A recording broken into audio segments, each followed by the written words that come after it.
Subscribe now and press the bell icon.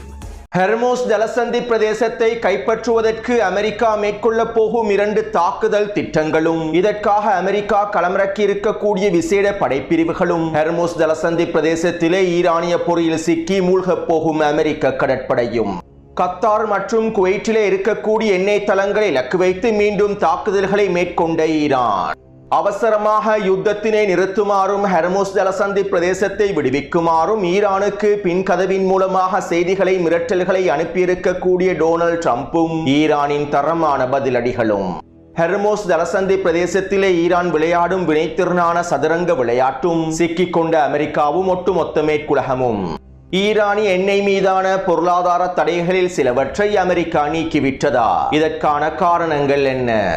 Saudi அரேபியாவினுடைய பொருளாதார நிபுணர்கள் Donald ட்ரம்பின் நிர்வாகத்திற்கு வெளியிட்டிருக்கக்கூடிய எச்சரிக்கைகளும் தாக்கப்பட்ட கத்தார் LNG தளத்தின் மிகப்பெரிய இழப்புகளும் அல்-அக்ஸா பள்ளி வாயிலை முழுமையாக முற்றுகையிட்ட இஸ்ரேலிய ஆக்கிரமிப்பும் பலஸ்தீனிய மக்கள் மீது தொடர்ச்சியாக மேற்கொள்ளப்பட்டு வரக்கூடிய தாக்குதல்களும்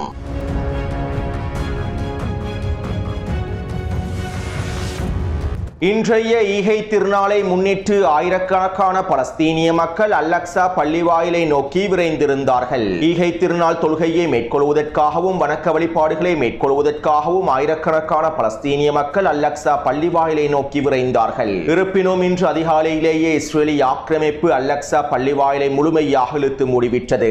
அல்-அக்ஸா பள்ளி வாயிலுக்கு நுழையக்கூடிய அனைத்து நுழைவாயில்களையும் முழுமையாக இழுத்து மூடிவிட்டது. மேலும் இஸ்ரேலிய ஆக்கிரமிப்பு ராணுவத்தையும் அல்-அக்ஸா பள்ளி வாயிலுக்குள் முழுமையாக களமிறக்கி அல்-அக்ஸா பள்ளி வாயிலை முழுமையாக முற்றுகையிட்டது. மேலும் ஈகை திருநாள் தொழுகைகளை மேற்கொள்வதற்காக வருகை தந்திருந்த பலஸ்தீனிய மக்களை துரத்தி அடிப்பதற்கான தாக்குதல்களையும் இஸ்ரேலிய ஆக்கிரமிப்பு ராணுவம் மேற்கொண்டது. அல்-அக்ஸா பள்ளி வாயிலுக்குள்ளும் அதன் வளாகத்திற்குள்ளும் எந்தவிதமான தொழுகைகளையும் மேற்கொள்ள முடியாது என்றும் ஈகை திருநாள் தொழுகையை மேற்கொள்வதற்கான அனுமதி வழங்கப்படாது என்றும் இஸ்ரேலிய ஆக்கிரமிப்பு அரசாங்கம் அறிவித்தது. 59 வருடங்களுக்கு பின்பு இஸ்ரேலிய ஆக்கிரமிப்பு இவ்வாறு அல்-அக்ஸா மசூதியை முற்றுகையிட்டு முழுமையாக இழுத்து மூடியுள்ளது. அத்தோடு இந்த சந்தர்ப்பத்திலே பலஸ்தீனியர்கள் அல்-அக்ஸா பள்ளி வாயிலுக்குள் நுழைவதற்கு முயற்சி செய்தார்கள். அல்-அக்ஸா பள்ளி வாயிலின் நுழைவாயில்களில் தொழுகையை மேற்கொள்வதற்கு முயற்சி செய்தார்கள். இந்த சந்தர்ப்பத்திலே இஸ்ரேலிய ஆக்கிரமிப்பு ராணுவம் பலஸ்தீனியர்களை இலக்கு வைத்து துப்பாக்கிச் சூட்டு தாக்குதல்களை மேற்கொண்டது. இதே போன்று இப்ராஹிமி பள்ளி வாயிலையும் இஸ்ரேலிய ஆக்கிரமிப்பு முழுமையாக முற்றுகையிட்டுள்ளது. ஜெருசலம் பிரதேசத்திற்குள்ளே தொழுகைக்காக நுழைந்த பல பலஸ்தீனியர்களை இலக்கு வைத்தும் தாக்குதல்களை மேற்கொண்டுள்ளது. அதாவது இஸ்ரேலிய ஆக்கிரமிப்பு வெஸ்ட் பேங்க் பிரதேசத்திலே பலஸ்தீனியர்கள் மீதான அல்-அக்ஸா மசூதியின் மீதான கட்டுப்பாட்டை அதிகரித்துள்ளது. இதற்கு பிறகு அல்-அக்ஸா மசூதியை பலஸ்தீனியர்களினால் நினைத்தவாறு பயன்படுத்த முடியாது என்கின்ற செய்தியையும் இஸ்ரேலிய ஆக்கிரமிப்பு வெளியிட்டுள்ளது. அதாவது 59 வருடங்களுக்கு பின்பு அல்-அக்ஸா மசூதி மீதான கட்டுப்பாடை அதிகரித்து ஜெருசலம் பிரதேசத்திலே பலஸ்தீனியர்களுக்கான கட்டுப்பாடை அதிகரித்து இஸ்ரேலிய ஆக்கிரமிப்பு அல்-அக்ஸா மசூதி தொடர்பான அடுத்த கட்ட நகர்வை மேற்கொள்ளப் போகின்றது. ஏற்கனவே அல்-அக்ஸா மசூதியை இடித்து தரைமட்டமாக்கிவிட்டு 3வது கோவிலை அவசரமாக கட்ட வேண்டும் என்கின்ற கருத்துக்கள் இஸ்ரேலிய ஆக்கிரமிப்பிலே எதிரொலிக்கின்றன. நெட்டன்யாகுவும் தஜ்ஜாலின் வருகைக்காக காத்திருப்பதாகவும் அறிவித்திருந்தார். மேலும் இவை அனைத்தும் இஸ்ரேலிய ஆக்கிரமிப்பு 3வது கோவிலை கட்டுவதற்கான வேலை திட்டங்களை நோக்கி நகர்கின்றது என்பதனை உறுதிப்படுத்தியுள்ளன. மேலும் இதன் அடுத்த கட்டமாகவே தற்போது அல்-அக்ஸா மசூதி மீதான முற்றுகையையும் இஸ்ரேலிய ஆக்கிரமிப்பு அறிவித்துள்ளது. அதே நேரம் வளமை போன்று அடிமை அரபுகளும் துரோகிகளும் ஒன்றிணைந்து வெற்று கண்டன அறிக்கைகளை வெளியிட்டுள்ளார்கள். அத்தோடு இப்படியான நிலைமையில் இன்று அதிகாலையிலேயே ஈரான் இஸ்ரேலிய ஆக்கிரமிப்புக்கு எதிரான வீரியமான ஏவுகணை தாக்குதல்களை ஆரம்பித்திருந்தது. இஸ்ரேலிய ஆக்கிரமிப்பின் டெல் அவீவ் பிரதேசத்தை இலக்கு வைத்தும் மத்திய இஸ்ரேலிய ஆக்கிரமிப்பை இலக்கு வைத்தும் வீரியமான ஏவுகணை தாக்குதல்கள் மேற்கொள்ளப்பட்டிருந்தன. அல்-அக்ஸா மசூதியின் முற்றுகை அறிவிக்கப்பட்டு அரை மணித்தியாலங்களுக்குள்ளேயே ஈரான் இந்த ஏவுகணை தாக்குதல்களை மேற்கொண்டிருந்தது. மேலும் இந்த தாக்குதலிலே டெல் அவீவின் ரஹ்வத் பிரதேசத்தில் இருக்கக்கூடிய 5 கட்டிடங்கள் சிதைக்கப்பட்டிருந்தன.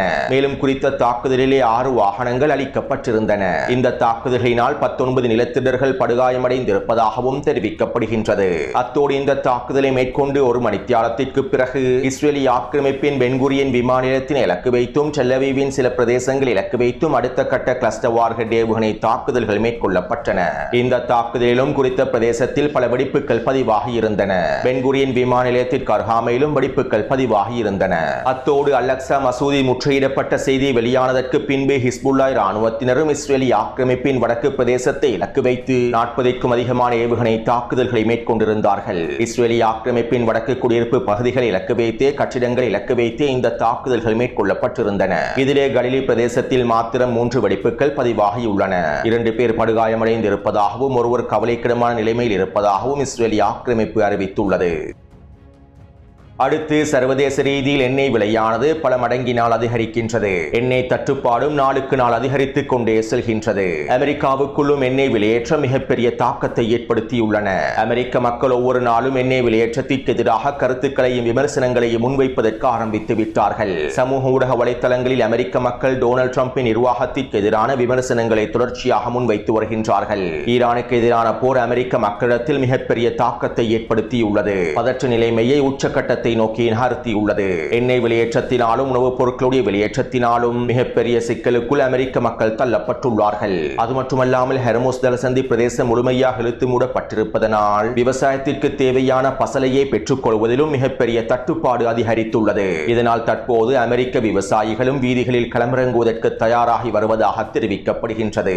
எனவே இப்படியான நிலைமையில் எண்ணெய் தட்டுப்பாடை ஓரளவாவது கட்டுப்படுத்துவதற்கு, குறைப்பதற்கு அமெரிக்காவின் நட்பு நாடுகளிலே ஏற்பட்டிருக்கக்கூடிய எண்ணெய் தட்டுப்பாடுகளை குறைப்பதற்கு டொனால்ட் ட்ரம்பினுடைய நிர்வாகம் ஈரானின் எண்ணெய் மீதான சில பொருளாதார தடைகளை நீக்கியுள்ளது.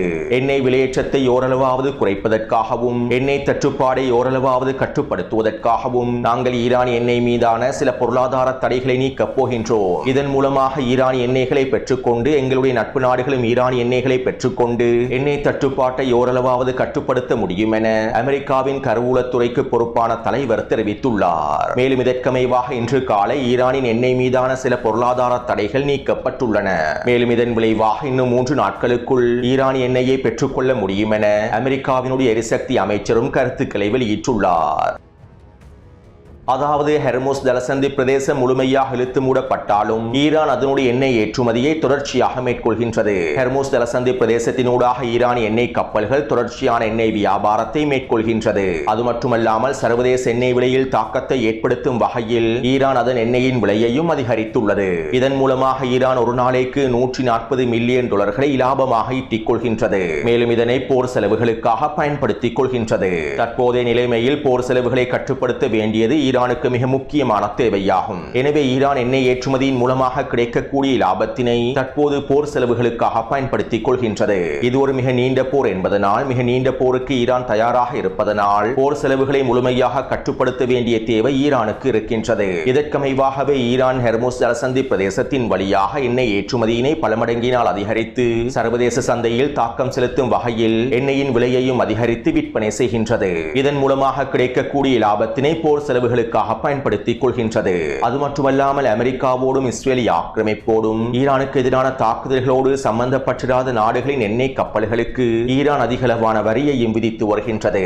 உங்களுடைய எண்ணெய் கப்பல்கள், சரக்கு கப்பல்கள் ஹெர்முஸ் ஜலசந்தி பிரதேசத்தினூடாக கடக்க வேண்டுமாக இருந்தால் அதிகளவான வரியை நீங்கள் எங்களுக்கு செலுத்த வேண்டும் என்கின்ற நிலைப்பாட்டையும் ஈரான் தற்போது உருவாக்கி வருகின்றது. இதற்கமைவாக ஒரு சில எண்ணெய் கப்பல்களுக்கு ஈரான் $2 மில்லியன் தொடக்கம் $10 மில்லியன் வரையிலான வரியை அறவிட்டிருப்பதாகவும் தெரிவிக்கப்படுகின்றது. மேலும் இவ்வாறு ஹெர்முஸ் ஜலசந்தி பிரதேசத்தில் அதிக வரியை ஈரான் செலுத்துவதனால் அது சர்வதேச எண்ணெய் விலையேற்றத்தில் அதிகளவான தாக்கத்தையும் ஏற்படுத்தும். சுருக்கமாக குறிப்பிடுவதாக இருந்தால் ஹெர்முஸ் ஜலசந்தி பிரதேசத்திலே ஈரான் மிகப்பெரிய சதுரங்க விளையாட்டை விளையாடி வருகின்றது. சர்வதேச வர்த்தகத்தில் எண்ணெயினுடைய விலையேற்றத்தையும் அதிகரிக்க வேண்டும், எண்ணெய் விலையை தொடர்ச்சியாக அதிகரிக்க வேண்டும். அதே நேரம் ஈரான் போர் செலவுகளையும் சமாளிக்க வேண்டும். மேலும் ஆக்கிரமிப்போடு சம்பந்தப்படாத நாடுகளின் எண்ணெய் கப்பல்களையும் அனுமதிக்க வேண்டும். ராஜதந்திர ரீதியில் அவர்களையும் பகைத்துக் கொள்ளக்கூடாது. எனவே இவ்வாறு ஹெர்முஸ் ஜலசந்தி பிரதேசத்திலே பல நோக்கங்களை அடைந்து கொள்வதற்கு ஈரான் ஒரு மிகப்பெரிய சதுரங்க விளையாட்டையே விளையாடி வருகின்றது. மேலும் இந்த சதுரங்க விளையாட்டினால் அமெரிக்காவும் ஒட்டுமொத்த மேற்குலகமும் தற்போது சிக்கிக் கொண்டுள்ளன. இதன் ஆரம்பமாகவே தற்போது ஈரான் எண்ணெய் மீதான பொருளாதார தடைகளையும் அமெரிக்கா நீக்கியுள்ளது. கடந்த காலங்களில் அமெரிக்காவோடு மேற்கொள்ளப்பட்ட பேச்சுவார்த்தைகளின் போது ஈரான் எண்ணெய் மீதான பொருளாதார தடைகளை நீக்குமாறு ஈரான் கோரியது. ஆனால் டொனால்ட் ட்ரம்பினுடைய நிர்வாகம் இந்த பொருளாதார தடைகளை நீக்க முடியாது என அறிவித்தது. ஆனால் இன்று ஈரான் விளையாடக்கூடிய சதுரங்க விளையாட்டினால் அமெரிக்காவினுடைய கருவூலத்துறையே ஈரான் எண்ணெய் மீதான பொருளாதார தடைகளை நீக்கியுள்ளது. ஹெர்முஸ் ஜலசந்தி என்கின்ற ஆயுதத்தினை பயன்படுத்தி சதுரங்க விளையாட்டை விளையாடி அமெரிக்காவுக்கும் மேற்குலகத்திற்கும் ஈரான் ஒரு மிகப்பெரிய பாடத்தை கற்றுக் கொடுக்கின்றது. அடுத்து கத்தாரினுடைய LNG தளத்தை இலக்கு வைத்து ஈரான் மேற்கொண்ட தாக்குதல்களில் குறித்த LNG தளத்தினுடைய 17% பிரதேசங்கள் முழுமையாக அளிக்கப்பட்டு விட்டதாகவும் இந்த பகுதிகளை முழுமையாக மீட்டெடுப்பதற்கு சரி செய்வதற்கு இன்னும் 3 தொடக்கம் 5 வருடங்கள் வரையில் செல்லும் என்றும் இதனால் ஆண்டொன்றிற்கு 12.8 மில்லியன் டன் எரிபொருட்களை இழக்க வேண்டிய சூழ்நிலை ஏற்பட்டிருப்பதாகவும் கத்தாரினுடைய எரிசக்தி அமைச்சகம் அறிவித்துள்ளது. அதாவது ஈரான் கத்தாரினுடைய LNG தளத்தை இலக்கு வைத்து 1-2 மணித்தியாலங்களுக்குள் மேற்கொண்ட தாக்குதல்களிலிருந்து மீண்டு வருவதற்கு இதன் இழப்புகளை சரி செய்வதற்கு இன்னும் 5 வருடங்கள் செல்லும் என்றும் கத்தார் அறிவித்துள்ளது. மேலும் ஈரான் கத்தாரினுடைய LNG தளத்தின் 17% பிரதேசங்களை மாத்திரமே அளித்துள்ளது. அமெரிக்காவும் இஸ்ரேலிய ஆக்கிரமிப்பும் ஈரானினுடைய எண்ணெய் தளங்கள் இலக்கு வைத்தும் எரிவாயு தளங்கள் இலக்கு வைத்தும் மீண்டும் தாக்குதல்களை மேற்கொண்டால் கத்தார் LNG தளத்தின் ஏனைய பிரதேசங்களை முழுமையாக தரைமட்டமாக்குவதற்கான தாக்குதல்களை ஈரான் மேற்கொண்டுவிடும். அதற்கு பிறகு ஒட்டுமொத்த உலகமும் தலைகீழாகவே மாறிவிடும். இந்த இழப்புகளில் இருந்து மீண்டு வருவதற்கு பல வருடங்கள் சென்றுவிடும். மேலும் இந்த போரினுடைய அடுத்த கட்ட தாக்குதல்களில் கத்தார் LNG தளத்தினை மீண்டும் ஈரான் குறிவைக்கும் என்பதில் எந்தவிதமான சந்தேகமும் இல்லை.